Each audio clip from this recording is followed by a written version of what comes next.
Okay then, hello again, and it's week 26 of what's supposed to be our small worm bin weekly update.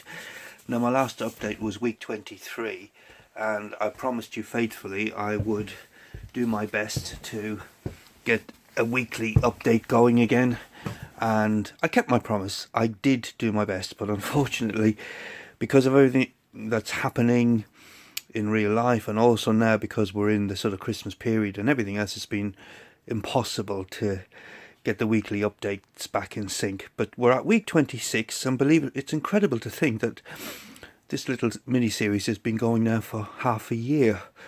So I thought I'd just do a very quick update just to see how the bins are. So the bin we're looking at now is the first daughter bin, which I think was week 13 we split this one off from the mother bin. So if we have a look at what's going on in here. Okay, so I think these guys are hungry. They're at the top of the bin and they're working on the underside of the wet cardboard. So they've eaten everything that's in the bin, which is a good sign.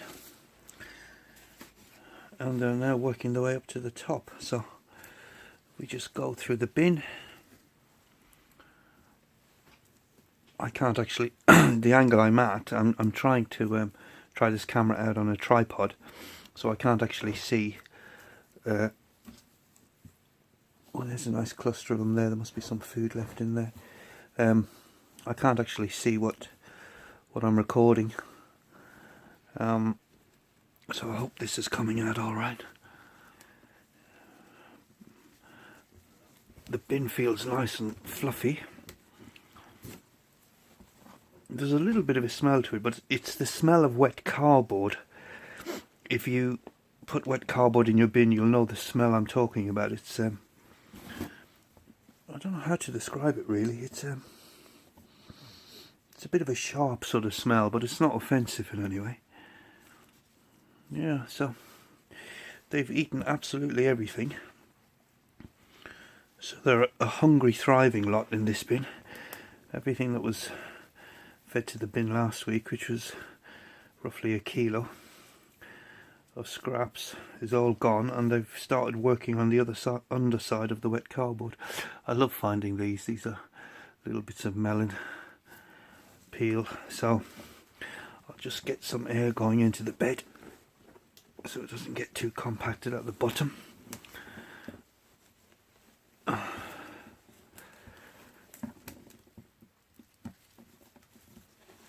Lots of worms all the way through the bin.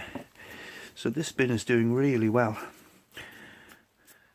It's what did we say, 13? So it's 13 weeks old, this bin. You can see the population has definitely grown, and they're thriving.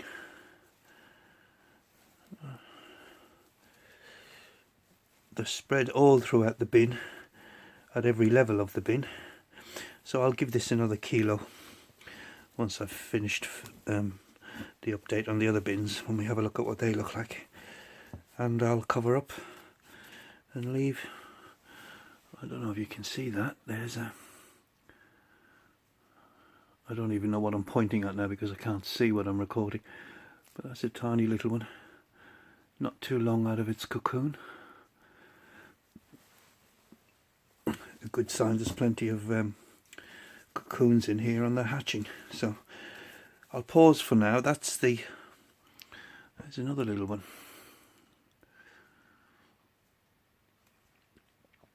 And I'll just show you a little tip that I use. Sometimes you can use this on bigger worms on the ground, but sometimes worms can be a real pain to actually get off and move, and you sort of think you're going to hurt them or pinch them or whatever.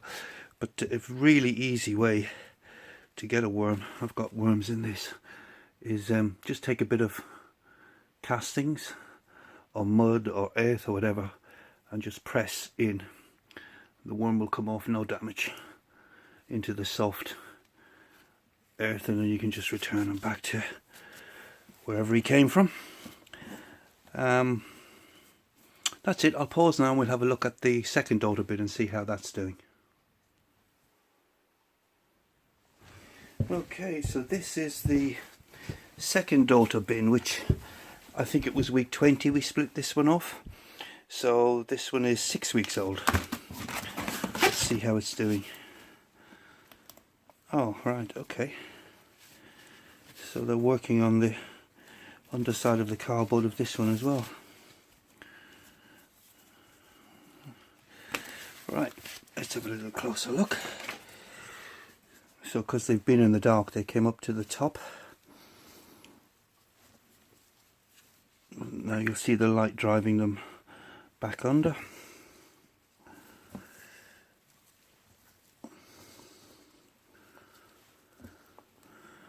Lots of worms there all through the bin.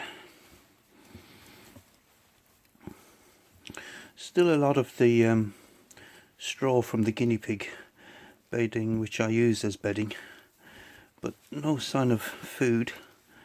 So the food they were fed last week is all been eaten, and as you can see,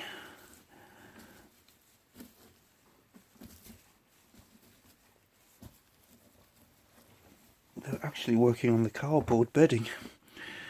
It's all gone, all the food is gone. So these guys are doing very well. Bin isn't too wet because of, I roughly tear the cardboard. I don't shred it, so when it gets wet it doesn't form into a sort of a clumpy mass, which reduces the air pockets in the bin. So because it's like this, it's just roughly torn big lumps.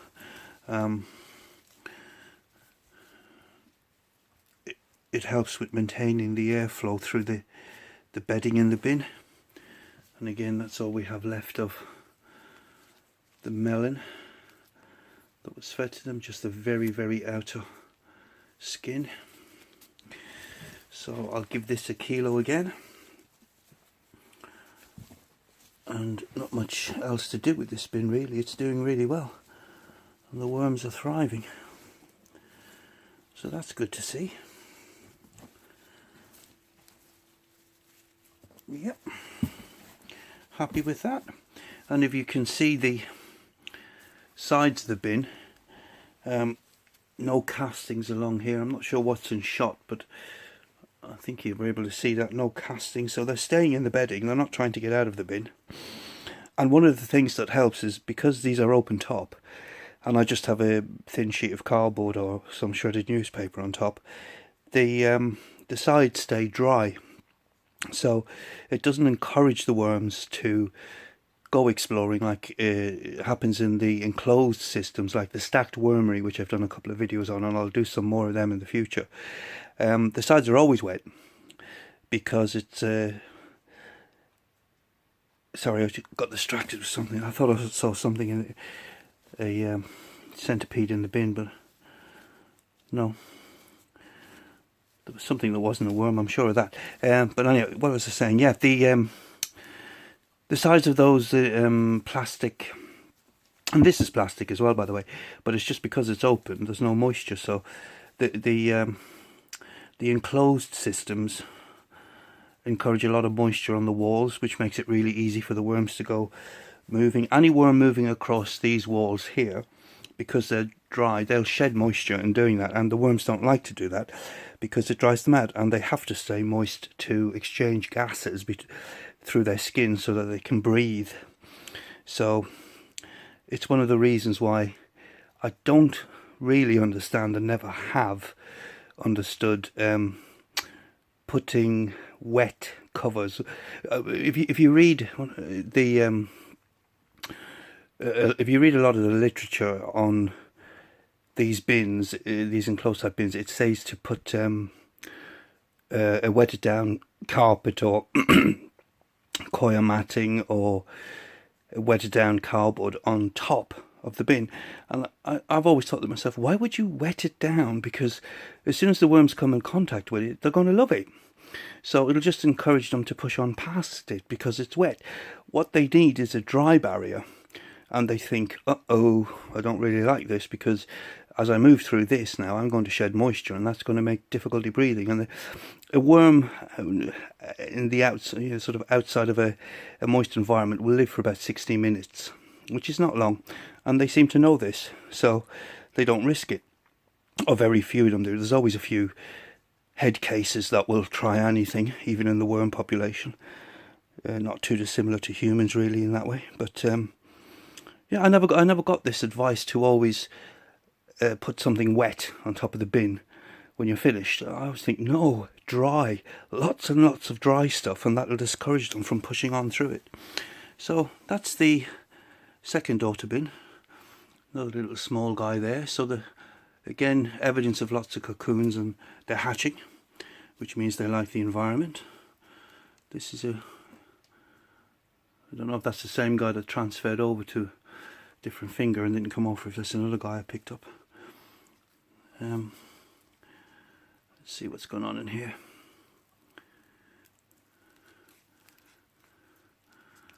A couple of worms working away in there in that pip. So we'll just leave them be. So that's it. That's the youngest daughter bin, and she's doing extremely well. I'm happy with that. Lots of worms all the way through. The bedding's in really nice condition. I'll feed this a kilo of food now, and I'll pause for another second and we'll have a look at the mother bin, the bin that started this all off. And here's the mother bin. The bin, like I said, that kicked it all off.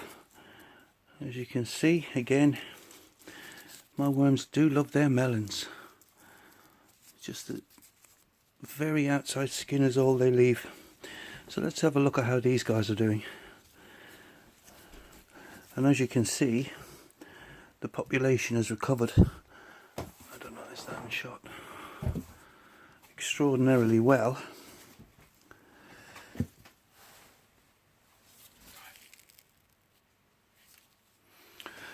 Sorry about that interruption. My daughter's boyfriend has just come rollicking in from his Christmas work do. So I'm not sure how much of that was caught before I actually paused the video. But anyhow, if you look at these worms, you can see they've recovered incredibly well from having the population of the bin split.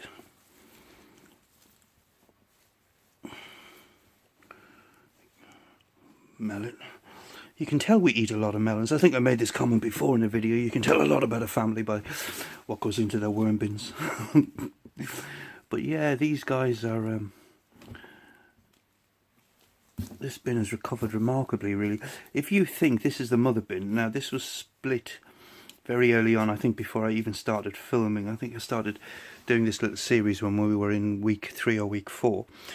The bin got drowned due to it was under a spot where the roof was leaking outside, and I split the bin. We've had 2 split offs that I've recorded, and I think there might have been a 4th one. So if you think this one bin has produced definitely 3 that I can remember, 2 recorded, 1 not, and I think there might have even been a 4th one where the population of the bin was roughly halved. You can see how well it's recovered. Now, had I not done that, the population would have just stayed stable, because the worms control the population based on space and food available. So the bin would have carried on working quite well. But like I mentioned before, I wanted to grow the number of worms so I can get them eating food waste, eating more food waste and turning it into vermicompost. And as you can see, it's recovered extremely well. A lot of the cardboard is gone. I did the horizontal harvesting technique, which I showed you week 20. Yeah, so if you remember, I put a load of melon here on this side, which of course put an awful lot of moisture into the bin. So when I harvested the worms, I just added a ton of cardboard, and as you can see, a lot of it is gone. So they're eating their way through the bedding as well as the food. So there's some of the cardboard there.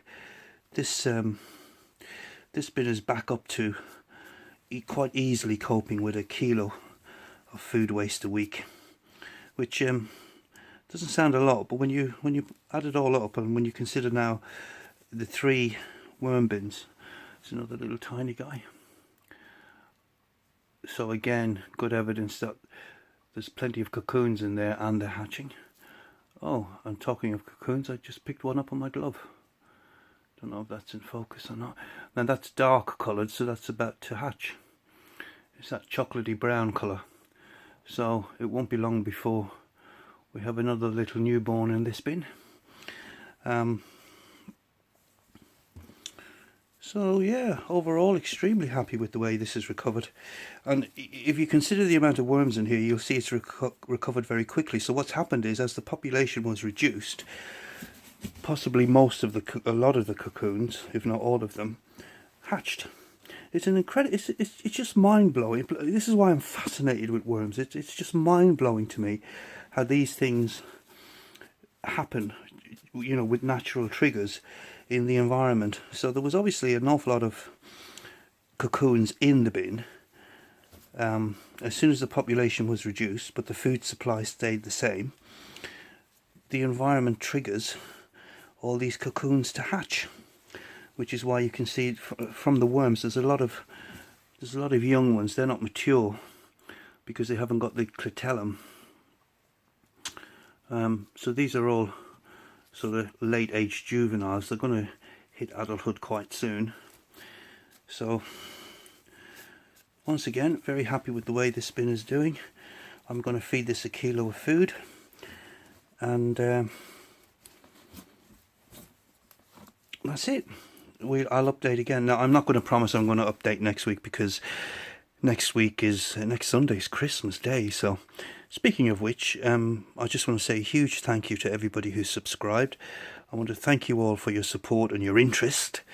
It makes it really great fun doing these videos, knowing that there's even some people out there that share a common interest and are interested in the goings on of these little worm bins. Fascinating creatures that they are. And I want to wish all of you an extremely, very awesome Merry Christmas, and a very happy, healthy and prosperous New Year, and hopefully a peaceful New Year as well. So I'm just saying this now in case things being as they are, I don't get to upload another video before Christmas or between Christmas and the New Year. I wish all of you all of the very best, and I'll catch you soon on the next video, I'm sure. Bye for now.